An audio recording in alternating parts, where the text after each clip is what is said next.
Kita awali dari informasi pertama, pemirsa. Arus balik penumpang kereta yang tiba di stasiun Pasar Senen terus mengalami peningkatan. Jumlah penumpang yang menggunakan kereta api terus meningkat hingga 2 kali lipat dari masa normal. Mayoritas penumpang arus balik berasal dari Semarang, Yogyakarta, Malang, Surabaya, Solo, Kutoarjo, Purwakarta. Data per hari ini, 1 Mei 2023, penumpang yang tiba di wilayah Daob 1 Jakarta terdapat 44.000 penumpang. Jumlah kedatangan yang mencapai 44.000 penumpang tersebut ini merupakan angka paling tinggi sejak awal arus balik Lebaran pada 24 April lalu.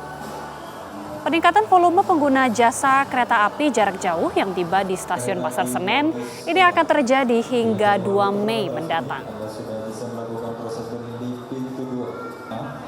Anda sudah bisa melakukan proses boarding di pintu 2.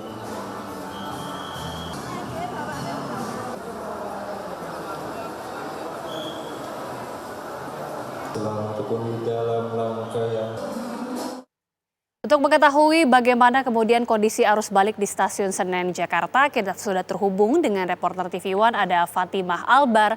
Fatimah, bagaimana kemudian pantauan arus balik khususnya untuk moda transportasi kereta api di stasiun Pasar Senen?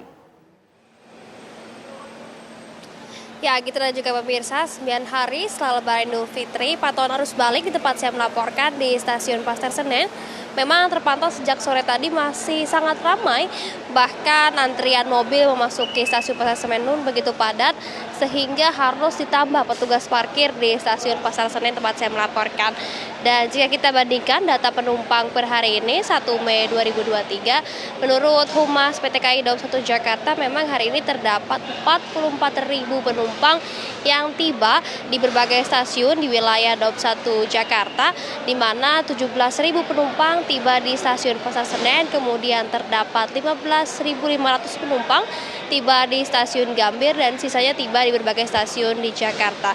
Dan pemirsa, hari ini merupakan puncak arus mudik atau arus balik di pengguna moda transportasi kereta sendiri karena memang angka 44.000 ini merupakan tertinggi sejak awal arus balik, yaitu pada tanggal 24 April 2023 lalu, karena memang menurut perkiraan kepolisian sendiri puncak arus balik ini dibagi 2 fase, di mana fase pertama pada tanggal 24 hingga 25 April kemarin, dan untuk fase kedua memang pada tanggal 30 hingga 1 Mei 2023 tepatnya hari ini. Dan pemirsa, untuk moda transportasi kereta api sendiri tak hanya kedatangan yang masih mengalami peningkatan yang cukup tinggi, keberangkatan dari stasiun Gambir maupun stasiun Pasar Senen pun volumenya masih tinggi, 2 kali lipat dari hari volume normal, di mana tepat pada hari ini ada sekitar 30.000 penumpang yang berangkat dari stasiun Pasar Senen maupun stasiun Gambir. Ini masih keperkiraan keberangkatan maupun kedatangan masih akan tinggi hingga esok hari tanggal 2 Mei 2023. Dan pemirsa, PT KAI Daob 1 Jakarta untuk meminimalisir kepadatan di berbagai stasiun memang di penambahan fasilitas, diantaranya tempat duduk penumpang yang untuk menunggu keberangkatan maupun kedatangan sehingga tidak mengganggu pergerakan para penumpang maupun para petugas yang ada di stasiun Pasar Senen Jakarta. Selain itu juga stasiun Pasar Senen Jakarta menambah fasilitas berupa ruang tunggu untuk anak karena memang pemudik ini identik dengan membawa keluarga dan banyak anak-anak sehingga lebih nyaman jika disediakan ruang tunggu khususnya untuk anak. Sementara itu Agita, kembali ke studio. Baik, terima kasih Fatimah Albar, informasi langsung dari stasiun Pasar Senen Jakarta.